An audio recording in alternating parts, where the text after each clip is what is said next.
Apalagi utusan itu adalah orang yang cukup famous, familiar, dan masih menjadi bagian dari pejabat publik daerah Baik, Pak Jokowi jadi baik. pemimpin. Sayang Kalau itu sekali. yang terjadi, saya kira pastinya akan mantap, semantap Tuh, mantapnya. Ya, kayaknya baik. Mas Sayang Adi sekali Pray. waktu. Baik, Mas Guntur, apakah dengan kesabaran Pak Jokowi yang katanya mau habis ini ya, PDIP ke depan akan menghentikan segala tudingan ke Jokowi atau seperti apa nanti? Ya kalau kata Gus Dur, sabar sabar itu nggak ada batasnya. Kalau ada batasnya berarti nggak sabar, Mas. Tapi kembali ke pernyataan Bang Deddy, konsekuensi hukum dari pernyataan itu apa, gitu kan? Saya mau nanya, apa yang bermasalah dari pernyataan itu apa, gitu kan? Kecuali ya, Bang Deddy menuduh atau mengira ada utusan Jokowi yang dikirim. Nah itu baru ada konsekuensi hukum gitu loh. Lah ini pernyataan datar aja.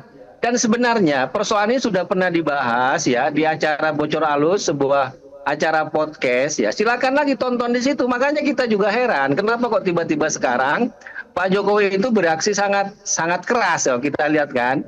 Ya, tapi karena kalau kita lihat kepada materi ya pernyataan itu ya kalau bagi saya itu nggak ada persoalan ya kan. Dan kami selalu mengatakan bahwa kasus hukumnya Mas Hasto itu terkait dengan pemecatan Jokowi dilihat dari sekuensi waktu. Nah, ini kan ini pernyataan-pernyataan yang kami juga memiliki bukti-bukti termasuk juga misalnya utusan yang waktu itu datang itu siapa, dari lembaga mana itu juga ada, Mas. Ada gitu loh. Nah, kalau memang itu yang mau ditanya, ya kan memang persoalannya di situ, ya silakan. Bang Deddy kan udah siap untuk menyampaikan siapa. Tapi kembali kepada apa masalah yang Pak Jokowi tadi, ya kan? Kan kita juga melihat, ini kan Pak Jokowi kan inkonsisten. Ucapan-ucapannya banyak yang bertolak belakang dengan kenyataan.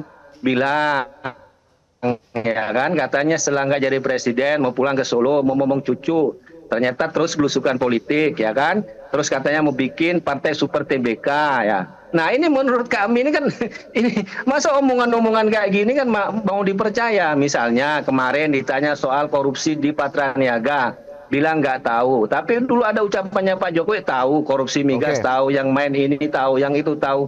Sekarang tiba-tiba bilang tidak tahu. Jadi menurut saya ya untuk teman-teman yang juga ada di Projo atau pendukung Jokowi, jangan menganggap Jokowi itu malaikat atau Tuhan yang tidak bisa dikritik gitu ya. Ya itu berilah sedikit celah untuk mengkritik beliau. Kalau memang pernyataan-pernyataan nggak inkonsisten ya jangan dibela. Termasuk juga ucapannya Bang Deddy Sitorus yang menurut saya itu nggak ada persoalan, nggak ada konsekuensi hukum di situ. Ya nggak usah sampai marah-marah membela Pak Jokowi gitu loh. Begitu, Mas. Gitu. Baik. Terakhir, Mas Adi Pray. Mas Adi Pray, silakan tanggapan Anda, Mas Adi Pray. Jika memang nanti kegeraman dari Pak Jokowi dan kesabarannya juga sudah habis ini, apakah memang langkah hukum Anda melihat sebuah langkah yang akan diambil oleh Pak Jokowi ke depan? Kan sebenarnya biang dari huru hara kekisruhan terkait dengan tuduhan-tuduhan yang dianggap mengarah kepada Pak Jokowi ini kan disampaikan oleh kawan-kawan PDIP, Bang Deddy Sitorus lah sebut saja begitu. Tapi kan sebenarnya kalau memang melihat videonya itu memang tidak secara eksplisit utusan itu dilakukan oleh siapa. Hanya menyebutkan utusan. Nah itulah yang kemudian menimbulkan bagaimana respon dari Pak Jokowi dan para pendukungnya seakan-akan omongan Deddy Sitorus itu dialamatkan kepada beliau. Yang ingin saya tekan begini Mas, ini kan tentu tidak terlepas dari konflik politik antara PDIP dan Pak Jokowi yang tidak berkesudahan. Jadi seakan-akan apapun yang terjadi dengan PDIP, dengan Pak Hasto, dan persoalan-persoalan yang lain, itu selalu dikaitkan dengan Pak Jokowi. Itulah yang saya sebutkan, ke depan memang akan terjadi tarung opini antar pendukungnya Pak Jokowi dengan para politisi-politisi PDIP yang memang sejak awal agresif menganggap bahwa Pak Jokowi itu cawe-cawe dan mengintervensi persoalan mereka. Apalagi menjelang Kongres yang katanya di bulan April, pastinya segala sesuatu juga akan dikait-kaitkan dengan Pak Jokowi. Yang ingin saya katakan sekali lagi, objektivitas dalam politik itu selalu relatif, tidak ada yang mutlak, yang benar itu versi pendukungnya masing-masing.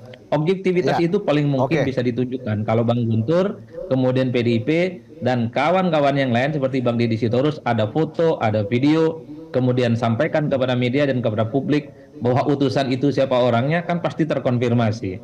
Apalagi utusan itu adalah orang yang cukup famous, familiar, dan masih menjadi bagian dari pejabat publik daerah Pak Jokowi jadi pemimpin. Sayang Kalau sekali itu yang terjadi, saya kira pastinya akan mantap, semantap mantapnya. Ya, baik. Sayang sekali waktu kita sudah habis ini.